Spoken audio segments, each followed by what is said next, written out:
دو پاکستانیوں کے قتل میں ملوث ہونے کے باوجود خون بہا کی ادائیگی کے بعد پاکستان سے بحفاظت نکال دیے جانے والے امریکی جاسوس ریمنڈ ڈیوس نے حال ہی میں شائع ہونے والی اپنی سنسنی خیز آپ بیتی میں انکشاف کیا ہے کہ مرنے والوں کے ورثاء کسی بھی صورت خون بہا لینے پر آمادہ نہیں تھے، لہٰذا تب کے ISI chief lieutenant general Ahmad Shuja Pasha کی ہدایت پر ان کو گرفتار کرنے کے بعد زبردستی ڈرا دھمکا کر ایسا کرنے پر مجبور کیا گیا۔ ریمنڈ ڈیوس کے مطابق دونوں مقتولین کے ورثاء کو جیلوں میں ڈال دیا گیا اور پھر قتل کیس کے فیصلے والے دن ان کے وکیل کو بھی زبردستی کمرہ عدالت میں پہنچنے سے روک دیا گیا۔ ڈیوس کے مطابق اس تمام عمل کی نگرانی تب کے ISI چیف احمد شجاع پاشا خود کر رہے تھے، لہٰذا مقتولین کے لواحقین ایک ایک کر کے عدالت میں پیش ہوتے رہے اور خون بہا وصول کر کے معافی نامے پر دستخط کرتے رہے۔ ریمنڈ ڈیوس کے مطابق اس دوران ان کے دیگر فیملی ممبران کمرہ عدالت کے باہر گن پوائنٹ پر رکھے گئے تھے تاکہ وہ آخری وقت اپنا ذہن تبدیل نہ کر لیں۔ ریمنڈ ڈیوس کے مطابق اس کے پاکستان سے محفوظ طریقے سے نکل جانے کے بعد ISI چیف احمد شجاع پاشا کو ان کی کاوش کے اعتراف میں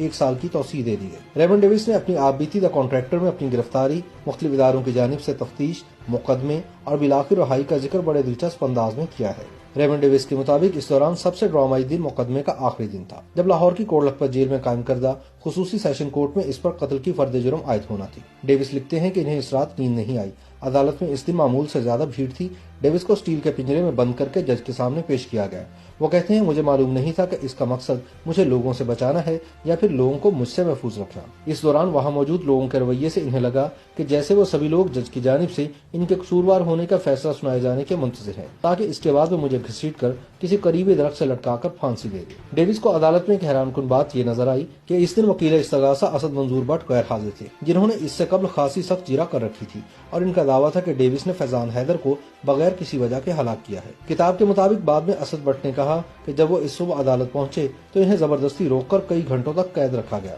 اور کارروائی سے دور رکھنے کے ساتھ ساتھ اپنے کلائنٹ سے بھی ملنے نہیں دیا گیا۔ ڈیوس کی کتاب دا کانٹریکٹر کے مطابق یہ معاملہ اس قدر اہمیت اختیار کر گیا کہ 23 فروری سن 2011 کو پاکستانی اور امریکی فوج کے سربراہان جنرل کیانی اور ایڈمرل مائک ملن کے درمیان عمان میں ایک ٹاپ سیکرٹ ملاقات ہوئی، جس کا بڑا حصہ اس بات پر غور کرتے ہوئے صرف ہوا کہ پاکستانی عدالتی نظام کے اندر سے کیسے کوئی راستہ نکالا جائے کہ کسی نہ کسی طرح ڈیوس کی گلو خلاصی ہو جائے۔ اس کے مطابق 16 مارچ سن 2011 کی دوپہر کو جب عدالت کی کارروائی شروع ہوئی تو جج نے صحافیوں سمیت تمام غیر متعلقہ لوگوں کو باہر نکال دیا، لیکن ایک شخص جو کارروائی کے دوران عدالت میں موجود رہے وہ تھے پاکستان خفیہ ادارے ISI کے اس وقت کے سربراہ جنرل احمد شجاع پاشا۔ اس وقت ڈیوس کو معلوم نہیں تھا، لیکن اسی دوران پس پردہ خاصی سرگرمیاں ہو رہی تھی۔ ان سرگرمیوں کے روح رواں جنرل پاشا تھے، جو ایک طرف امریکی CIA کے سابق سربراہ لیون پیرٹا سے ملاقاتیں کر رہے تھے تو دوسری جانب اسلام آباد میں امریکی سفیر کیمرون منٹر سے بھی رابطے میں تھے۔ ڈیوس لکھتے ہیں کہ عدالت کی کارروائی کے دوران جنرل صاحب مسلسل کیمرون منٹر کو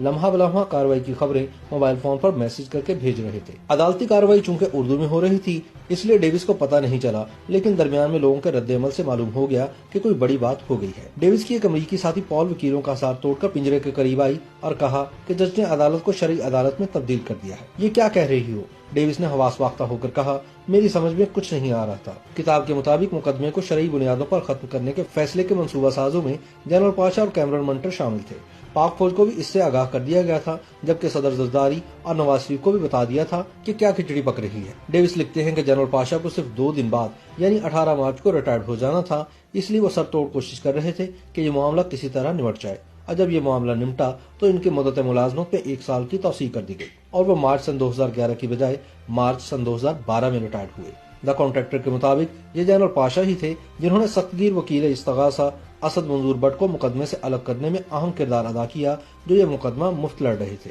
ریمنڈ ڈیوس لکھتے ہیں جب دیت کے تحت معاملہ نمٹانے کا فیصلہ کیا گیا تو اس میں ایک مشکل یہ آ گئی کہ مقتولین کے عزیزوں نے اسے ماننے سے انکار کر دیا۔ چنانچہ 14 مارچ کو ISI کے اہلکار حرکت میں آئے اور انہوں نے مقتولین کے تمام 18 عزیزوں کو کوٹ لکھپت جیل میں بند کر دیا۔ ان کے گھروں کو تالے لگا دیے گئے اور ان سے موبائل فون بھی لے لیے گئے۔ کتاب میں دعویٰ کیا گیا ہے کہ جیل میں ان لواحقین کے سامنے 2 راستے رکھے گئے، پہلا یا تو وہ $1,30,000 کا خون بہا قبول کریں،